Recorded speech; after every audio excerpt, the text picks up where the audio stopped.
I was really lucky to play with all these cats, you know, and my ass got kicked on every single one of those gigs. Mike Stern's guitar has always been fearless. Boundless improvisation, searing solos, artistry without limits. But words he saved for only the most necessary truths. For years, he played alongside legends, brushing shoulders with fame's golden sheen. Yet in those moments, he saw the cracks, the darkness behind the glamour, the cruelty hiding in plain sight. Now, Stern does the unthinkable. He names the Golden Age stars who, to him, weren't just flawed or troubled. They were evil. The revelations unravel Hollywood's most carefully guarded myths, exposing the sinister underbelly of an era worshipped for its charm. But which stars made his list? And what did Stern witness that left him convinced they were truly evil? The jazz clubs of New York in the late 1970s were battlegrounds, though few outside the scene ever realized it. Behind the velvet curtains and soft lighting, reputations were made and destroyed in a single night. Mike Stern, young, hungry, and brimming with fire on the guitar, had just begun carving out his place among giants. Yet one giant in particular seemed determined to cut him down. A trumpet legend whose name carried weight like a thunderclap in every smoky back room of the city. This trumpet titan, already considered one of the immortals of jazz's golden age, ruled with a cruel authority. His word could blacklist a musician from major gigs. His praise could elevate them to stardom. For Stern, still building his career, earning even a sliver of respect from him was essential, or so he thought. But respect was the last thing this man offered. Their first encounter came during a jam session at a packed uptown club. Stern was invited on stage, his guitar glowing under the lights, his fingers dancing with electricity. The crowd leaned forward, entranced. Then, just as Stern began to find his rhythm, the trumpet titan stormed in, horn in hand. Without waiting for an introduction, he cut through Stern's solo like a blade. He blasted over him, louder, faster, deliberately drowning out every note the young guitarist tried to play. The humiliation was palpable. Stern, though shaken, pushed back, weaving his lines with grit and defiance. But every attempt was met with sneers, mocking glissandos, and, finally, the Titan walking off stage mid-performance, leaving Stern to face the audience's confused murmurs. The message was clear. In his eyes, Stern didn't belong. What followed was worse. Word spread through the circuit that Stern was too green, too sloppy, even disrespectful. These weren't organic criticisms. They came from the Titan himself, whispered into the ears of promoters, band leaders, and festival organizers. For months, Stern struggled to book steady work, doors quietly closing one after another. He later confessed that he nearly walked away from music altogether during that time, crushed beneath the weight of sabotage. And yet, in the quietest hours, Stern began to sharpen his blade. He studied harder, practiced longer, and built a resilience forged by rejection. When he finally landed a gig with a high-profile fusion band, the trumpet titan showed up again, this time in the audience. After the set, he approached Stern, his voice dripping with false sweetness. "Not bad, kid," he said, before adding, "but you'll never touch the real thing." It wasn't rivalry. It wasn't mentorship. It was cruelty, pure and simple. And for Stern, it was the first taste of how evil the Golden Age could be. To the untrained eye, he was charm personified. The saxophonist moved through the jazz world like a king holding court, flashing smiles, shaking hands, telling jokes that had everyone doubled over with laughter.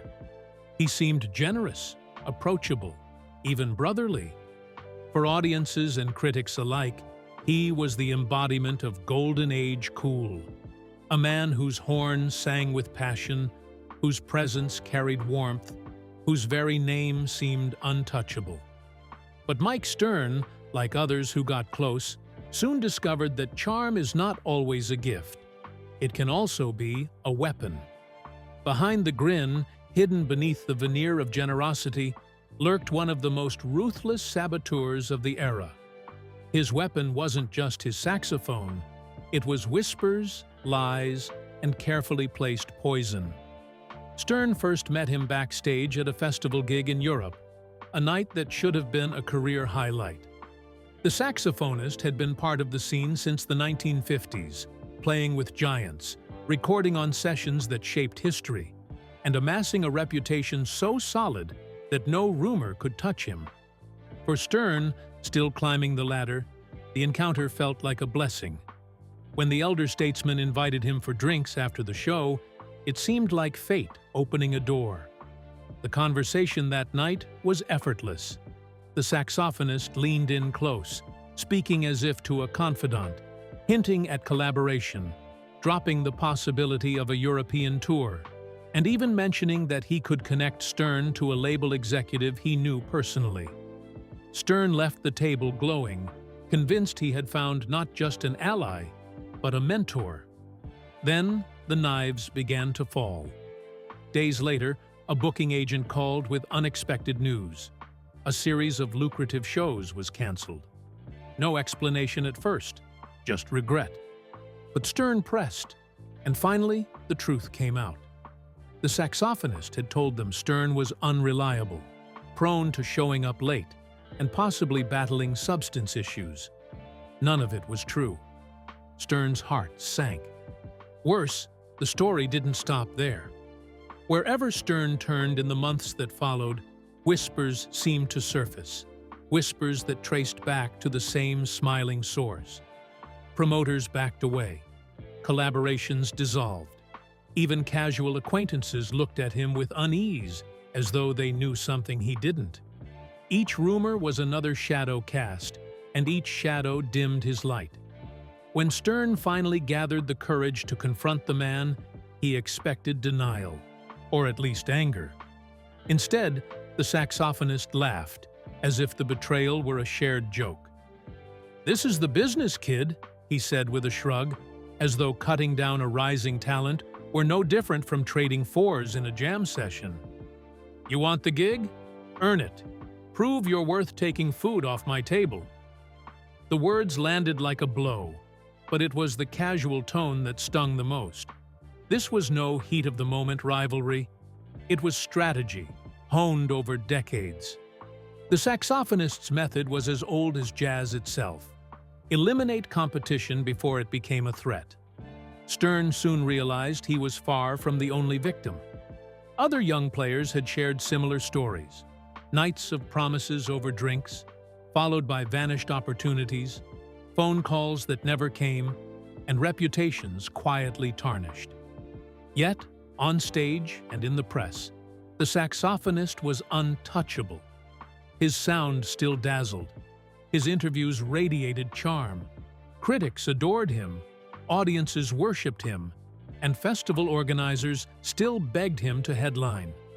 The disconnect was maddening. The man who smiled so warmly to the world was the same man pulling strings to destroy those who trusted him.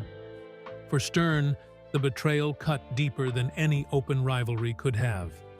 Hatred, at least, is honest. You can fight it. You can brace yourself for it. But betrayal masquerading as friendship? That's a wound that never fully heals. At least when someone hates you, you know where you stand, Stern later reflected. But when they smile in your face while stabbing you in the back, that's evil. And in his eyes, no other word captured the truth more completely. If the trumpet titan was a bully and the saxophonist a snake, then the pianist was something else entirely. A dictator. His reputation as a genius was undisputed. His innovations in harmony and rhythm reshaped the language of jazz, inspiring generations to come. Critics hailed him as one of the greatest minds of the Golden Age. His peers, at least in public, spoke of him with reverence. But Mike Stern learned that genius, when wielded without compassion, can mask something far darker. The pianist ruled his bands with absolute control. He didn't simply direct rehearsals, he dominated them. Every session felt less like collaboration and more like a courtroom trial where mistakes were treated as crimes and musicians were guilty until proven otherwise. Those who dared to challenge his authority were cut down with scathing remarks, their reputations shredded before the band. To outsiders, he was brilliant. To those under his thumb, he was merciless. Stern, still young and eager to prove himself, thought he could endure it. To play with such a legend was worth the bruises, or so he believed. He convinced himself that genius often came with eccentricity, that cruelty was simply intensity misunderstood. But the truth revealed itself quickly and harshly. During one rehearsal, Stern stumbled over a subtle chord substitution the pianist demanded, a change so intricate it was nearly imperceptible. The room went silent, the kind of silence that vibrates with dread. The pianist's eyes narrowed. In one swift motion, he slammed the piano lid shut, the sound cracking through the air like a gunshot. He rose, pointing at Stern, his voice venomous. "You don't belong here," he barked, his tone dripping with disdain. "You're wasting everyone's time. This is jazz, not kindergarten." The words echoed in the stunned silence. No one moved. No one defended Stern. In that moment, the rehearsal hall felt less like a place of art and more like a theater of humiliation. Stern sat frozen, his face burning as the pianist's fury lingered in the air. He had made an enemy, and everyone in the room knew it. But the tirade was only the beginning. The pianist was not content with simple humiliation. His reach extended far beyond the rehearsal room. Stern soon discovered that doors once open to him were quietly closing. Club gigs disappeared. Jam sessions no longer welcomed him. Invitations dried up. Fellow musicians, many of them terrified of crossing the pianist, avoided Stern altogether. It was exile, not by accident, but by design. The pianist had blacklisted him, orchestrating a silent campaign to erase him from the very scene he longed to be part of. For Stern, the betrayal was devastating. To be cast out not for lack of talent, but for offending a man who wielded power like a weapon, was a cruel fate. Yet in that darkness, he found something unexpected: resilience. The pianist, with all his cruelty, had forced Stern to discover a strength within himself he might never have found otherwise.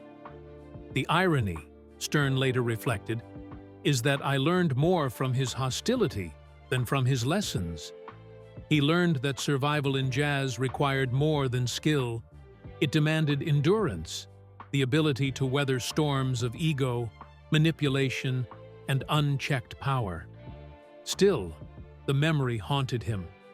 He could never forget the fear that filled the room, the silence that followed the slam of the piano lid, the way the pianist's brilliance seemed inseparable from his cruelty. It was a reminder that genius and darkness can coexist, intertwined, leaving scars on those who get too close. And for Mike Stern, that scar never fully faded. In jazz, rhythm is more than a backbone. It is the pulse of trust. Mike Stern knew this better than anyone. He had shared countless nights on stage with drummers who locked into his guitar lines, building music that soared.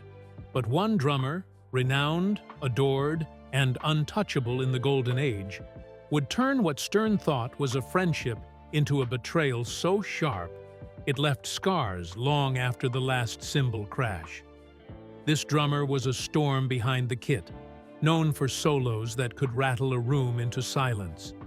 Stern admired him, even defended him when whispers of his arrogance circulated backstage.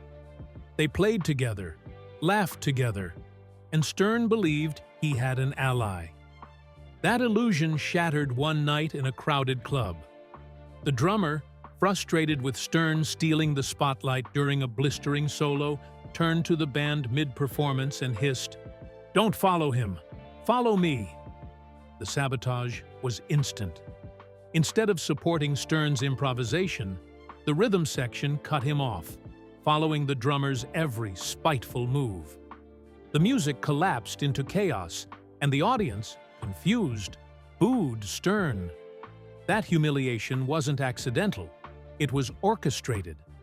Afterward, the drummer spread rumors that Stern was unreliable, erratic, even dangerous to play with. Gigs disappeared. Collaborations dried up. Stern realized the man he once trusted had used the very foundation of jazz, the rhythm, the trust between musicians, as a weapon to destroy him. To this day, Stern recalls that betrayal not with anger, but with disbelief. "Music is supposed to be about connection," he once said, "but he used it to tear me apart." And in that, the drummer revealed himself as one of the most evil figures Stern ever faced. Not all evil in the Golden Age came with cymbals crashing or horns blaring. Sometimes it came dressed in velvet suits, holding a microphone, whispering poison in the ears of anyone who would listen.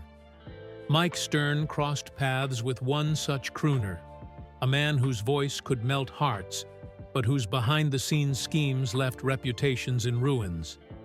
This crooner saw Stern as competition, not musically. After all, they worked in different lanes, but socially. Stern was young, charismatic, and pulling crowds that the crooner once considered his domain. Instead of confronting him, the singer chose a more sinister tactic. He started small, planting quiet doubts in green rooms and late-night bars. "Mike's not dependable," he'd murmur. "He's too deep into the bottle. You don't want him on your stage?" Those whispers grew louder, spreading from booking agents to critics. Venues that once welcomed Stern with open arms began closing their doors.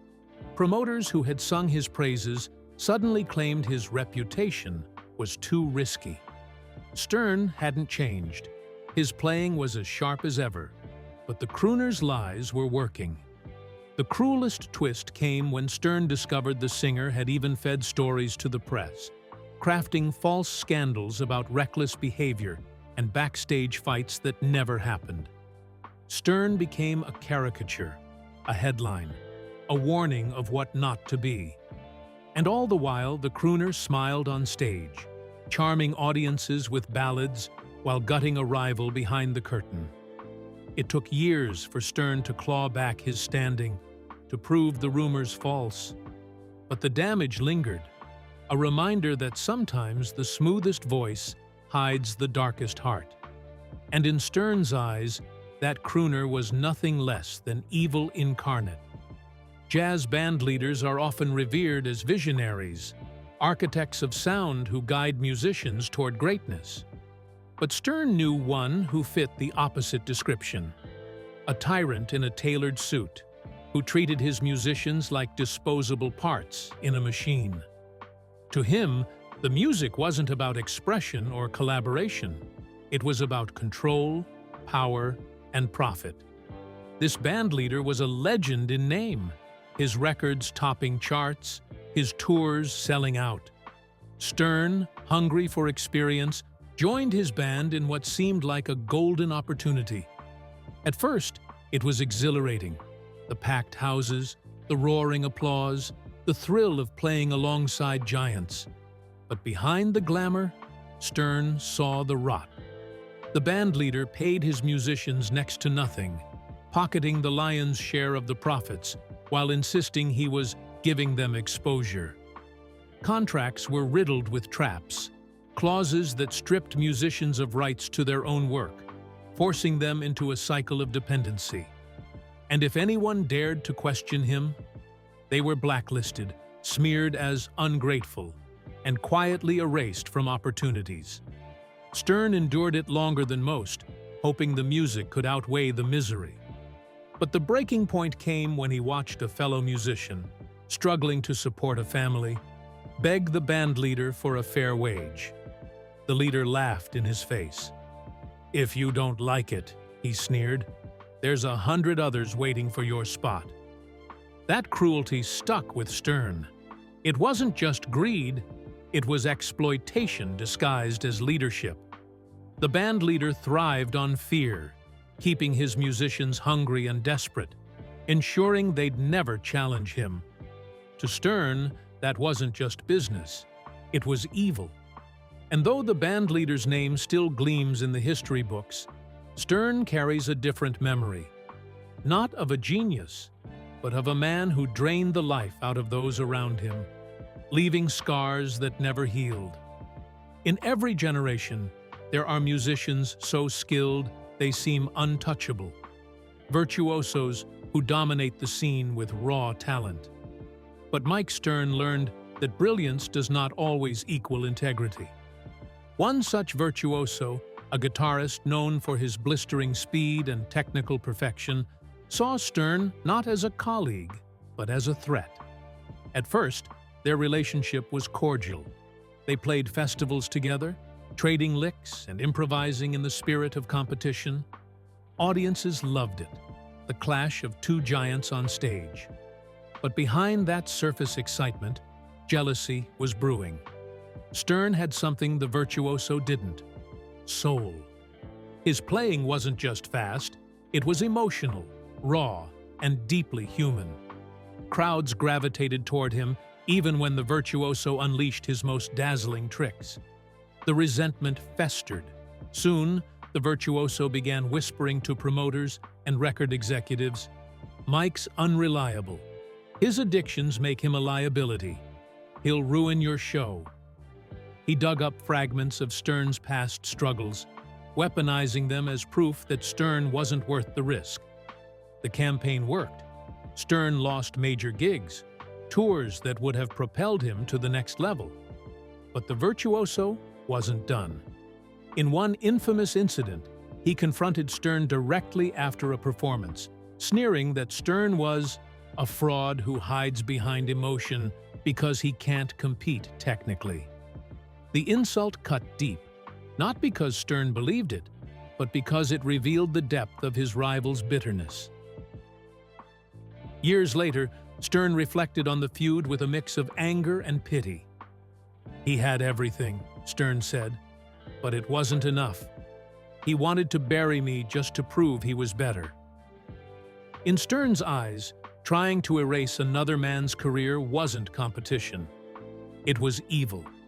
Some of the most dangerous figures Stern encountered weren't the loud tyrants or brazen rivals. They were the ones who wore masks of kindness, hiding malice behind every handshake and smile. There was one musician in particular, a bassist, who perfected this art of deception. To the public, he was beloved. Critics hailed him as the gentle soul of jazz, a man who supported young musicians and brought warmth to every stage. To Stern, he first appeared the same way, welcoming, encouraging, always quick with a compliment. But behind the scenes, the bassist was quietly undermining him at every turn. Stern noticed the pattern. After gigs, the bassist would tell others how much he admired Stern, then later whisper doubts about his professionalism. He'd recommend Stern for opportunities, only to sabotage them by calling promoters with last-minute warnings about his supposed instability. When confronted, he denied everything, insisting he was Stern's biggest supporter. The duplicity was maddening. Unlike the open hostility of other rivals, this betrayal was subtle, insidious. Stern never knew where the next knife would come from, only that it would be delivered with a smile. And that made it worse. One night, after yet another lost gig, Stern finally cut ties, vowing never to share a stage with the bassist again. Years later, he still described him with one word: dangerous. Not because of his talent, but because of his ability to disguise cruelty as kindness. To Stern, that was a special kind of evil, the evil of hypocrisy. Every art form has its giants, figures so dominant they reshape the landscape. In jazz's golden age, one such legend towered over the scene. His name commanded respect, his records set standards, and his influence was absolute. But Mike Stern saw the darker side of that power, a man who didn't climb to the top, but bulldozed his way there. This legend treated younger musicians not as protégés, but as pawns. He humiliated them on stage, deliberately throwing them off during solos to prove his superiority. If a rising star threatened to outshine him, he'd crush them, spreading rumors, blocking opportunities, ensuring they'd never get ahead. Stern himself became a target after one particularly fiery set, when he dared to match the legend note for note. The backlash was immediate. The legend called him out publicly, sneering that Stern was all flash, no depth. He pressured promoters to drop him, telling anyone who'd listen that Stern wasn't ready for the big leagues. And because of the legend's stature, people listened. Doors slammed shut. What struck Stern most wasn't just the cruelty, it was the insecurity. Here was a man celebrated as one of the greatest of all time, yet he still felt threatened by a younger guitarist daring to share the spotlight. To Stern, it was proof that greatness and decency don't always go hand in hand. The legend's name lives on, etched in history books and playlists. But Stern remembers him differently, as a bully who mistook fear for respect. And that, he believed, was evil in its purest form. Mike Stern has spent a lifetime in music, a career that has taken him from smoky clubs to the world's grandest stages. He has survived addiction, injuries, and the ruthless churn of the industry itself. Yet when asked about the darkest moments, his mind always drifts back to the golden age, to the figures whose cruelty left wounds deeper than any physical scar. The trumpet player who sabotaged him mid-solo, the drummer who turned a brotherhood of rhythm into betrayal, the crooner who poisoned reputations with whispers, the bandleader who built empires on exploitation, the bassist who pretended to be a friend while sharpening his knives, the legend who wielded his power like a weapon. Each of them different, but united by one thing: the ability to turn art, something pure, into an instrument of destruction. What haunts Stern isn't just the pain they caused him, but the way their shadows still linger over jazz. Their records remain celebrated, their names spoken with reverence. Young musicians study their solos without ever hearing the stories of the musicians crushed in their path. The myth of the great man survives, while the cruelty behind the curtain goes untold. Stern never set out to expose them. He rarely names names, preferring to let the music speak louder than his grudges. But when he does talk about those years, the anger is still there. "Jazz is supposed to be freedom," he once said, but too many people turned it into a prison.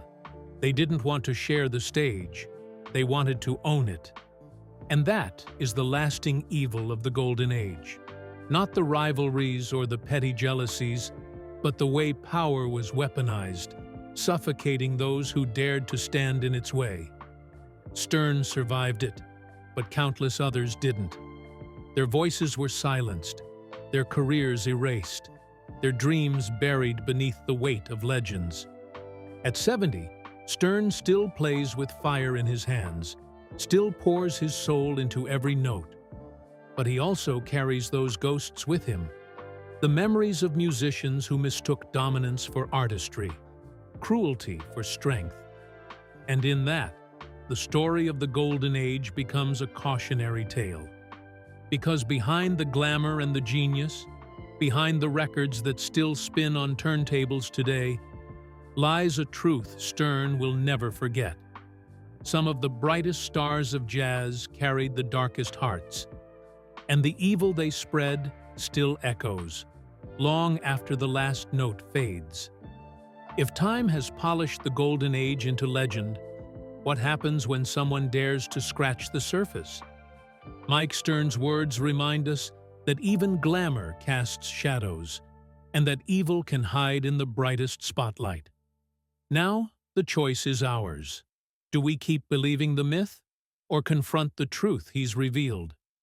Share your thoughts in the comments below. Thanks for watching. See you in the next one.